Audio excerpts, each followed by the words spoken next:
Now, we have another story to share with you. And this story is going to be shared by Sailen. Sailen, would you like to come up?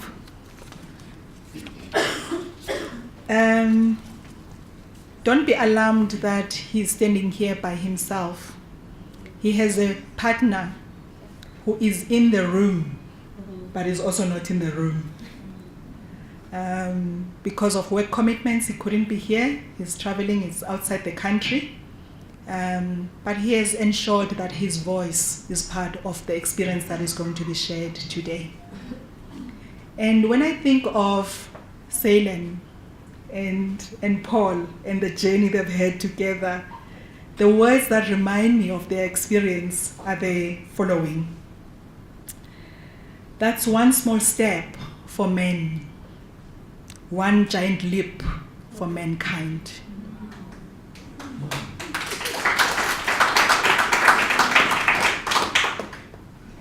For them, this journey was about taking that giant leap, and it brought them the greatest stretch. And he's going to share with us what that journey was like. Over to you, Sailen.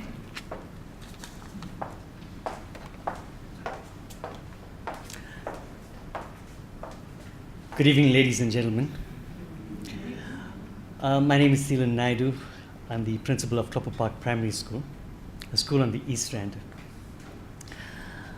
My business partner is Paul Ziller, and he's unable to be with us here this evening, and I'll explain to you why. But I just want to tell you something about the man and how he contributed to my personal development.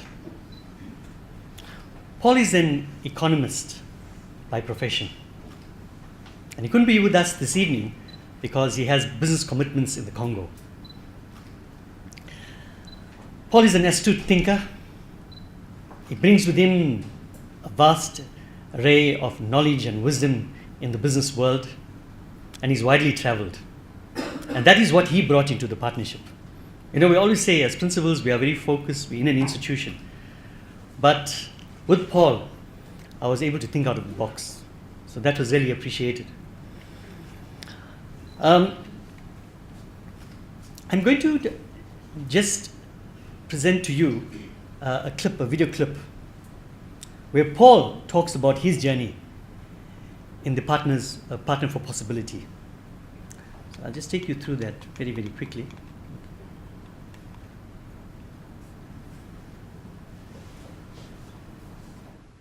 Good evening, everyone. My name is Paul Ziller. I'm the partner for Thilan Naidu, about whom you will have just heard or about to hear, by way of introduction from him.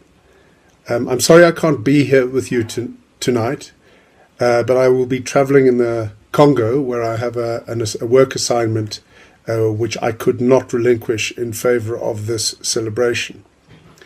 By way of introduction, I'm an economist. I'm a development economist with extensive experience of working at a senior level in the public and the private sectors, both in South Africa and beyond.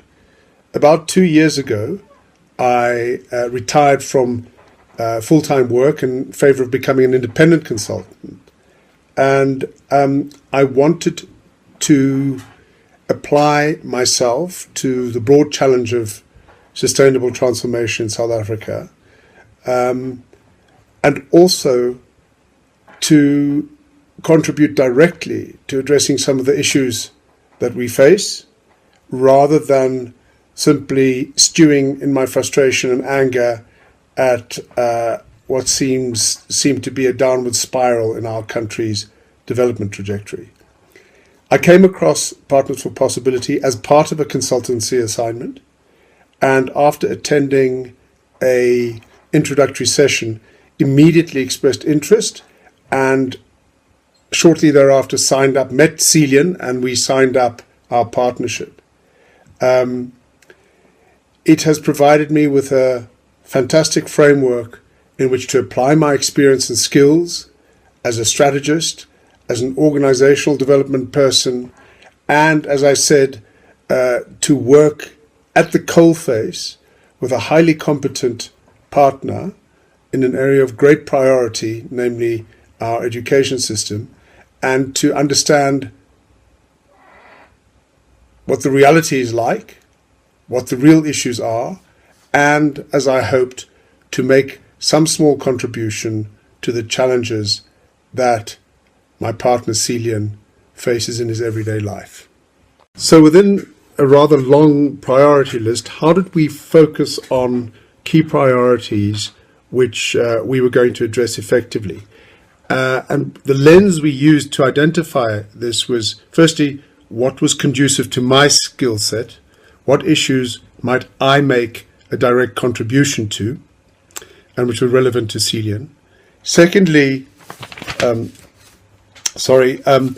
where I had leverage, where we had leverage, where the small inputs that I was able to make and we were able to work on could yield fairly large outcomes, so that there was real leverage.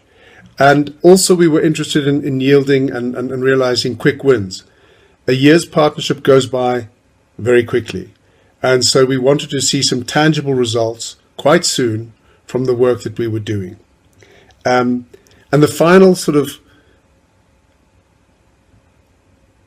hallmark of my approach, and I think this is one which resonates across all leaders and is one which should be emphasized in the whole PFP framework, was this, that my role should be a catalytic one.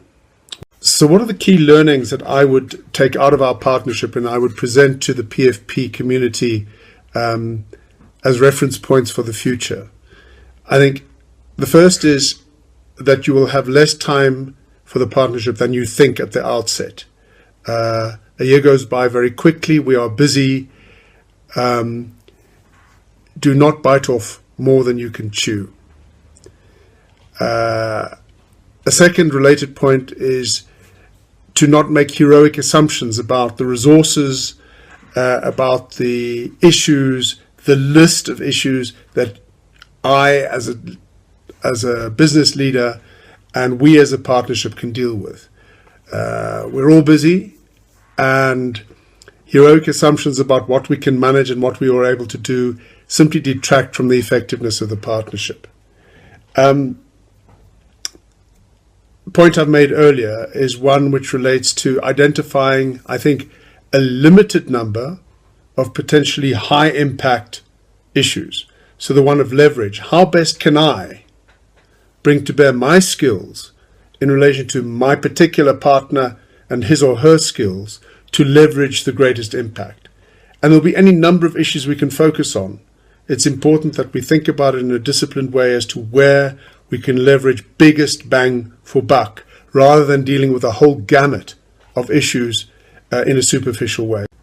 The final thing that I take away, and I think this has been, I've gained more from the partnership than Celian has, is an insight into the commitment and dedication of my partner.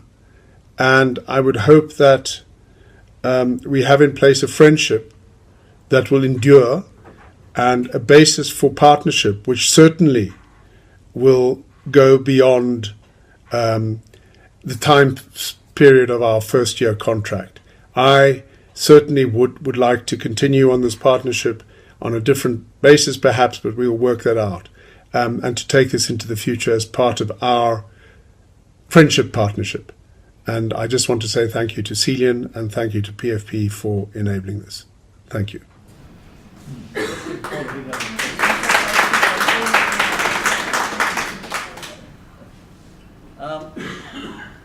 Just some background about the school. Klopper Park Primary School is a no-fee paying school.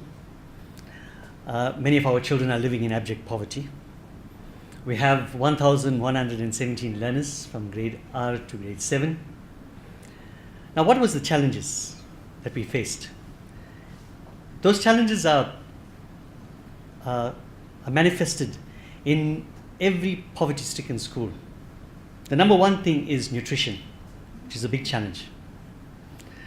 Number two, It is the issues of clothing, uniform. If a child is not clothed properly, child doesn't have shoes. These are challenges. The psychosocial problems. Now, the big question is, with my interaction with Paul, we said, firstly, we need to ensure that the fundamental needs need to be met. The higher order needs is academic performance. If we don't fulfill the fundamental needs, how do we achieve the higher order needs? So that was critical. And even with our school-based support team, we also tried to ensure that we supported our children holistically. Okay, I'm going to skip. I don't have much time. Okay, what did we bring into this partnership? We focused on a framework, and that was the school improvement plan. It was always there. We said we're not going to reinvent the wheel. The school improvement plan focuses on 9 focus areas: basic functionality of the school, security, infrastructure, partnership with parents, community, resources. We only took two very important ones, and the one was finances, and the other was we looked at making certain that leadership and management was on track. So what we did is, in terms of finances, we found that the school was spending a lot of money on bank charges. And to cut a long story short, we said our focus is going to be by 2017, at the beginning of 2017, we're going to ensure that the institution is digital, and that's what we achieved. And that brought our bank charges right down. And obviously, if it's a phenomenal saving, it's going to go back into the children. In terms of leadership and management, I was becoming a bit overwhelmed because there's too much. I found myself getting frustrated, fatigued, and then this is the breaking point. Paul taught me the heart of delegation, to delegate. And this made things run very, very smoothly. I was less stressed. Can you just give 1 minute? 1 minute, please. I was extremely stressed. But what I found is that the programs and all the projects ran very, very smoothly. We were looking at leadership, shared leadership now. It's taken away from me. If you look at leadership now focuses on working horizontally instead of vertically. And even we found that also in the workshops that we attended in terms of partners of possibility. What I'm taking out of this is a number of things. It's the values of leadership. That is what everybody said here today. I'm going to skip that very quickly. I just want to go through the photographs very, very quickly. These are I've learned about gratitude. Whenever people come forward to assist your school, you must be able to show gratitude. Here we have motivational speakers that came through. All these things were not done by me. I handed it over to people, and they were able to execute this task with diligence and commitment. Here we have an entrepreneurial skills, the same gentleman, right? And he's also a huge benefactor of the school. Our Africa Day celebration program went very, very well. We also had our educators attired in traditional dress. We had a fun walk that was successful. We have a medical camp at the school where the local doctors and the general practitioners, optometrists come in, and they are able to give free medical treatment to our children. So these are the fundamental needs that were met. Classrooms were turned into consultation rooms. This is the dispensary room. And then we had the Buddha Light International that provided 150 hampers to our children. International Yoga Day, we were able to engage in yoga, focusing on concentration techniques. This is why our children are performing so bad in subjects like mathematics, the gateway subjects. And we were able to yield a great deal from this collaborative partnership. Here as well, we had the LINK program. A reading laboratory was sponsored to the school. This is the inside of it. And the partnership continues. Substance abuse programs also from the government organizations, from the Department of Social Development. We were able to complete a shelter for the institution that was sponsored by Spar. And these are the retired ladies from our community. They are part of the LINK program. So this is basically our reading laboratory, where we have learners that have a backlog to reading. We take the children one by one, it's a one-on-one. And at the end of the day, it yielded immense results. I just want to say a very big thank you to the partners for Possibility, to Nomfuzo, to Paul.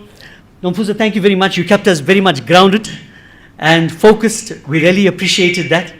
And to all our business colleagues over here, business partners that came together, as well as the other principals, when we met in the COP, we discussed things in detail, and we were able to get clarity. And in fact, when we looked at the taking a decision on finances, that particular decision about schools moving to the EFT system, that actually came from the Partners for Possibility. So thank you very much, and God bless you all. Thank you.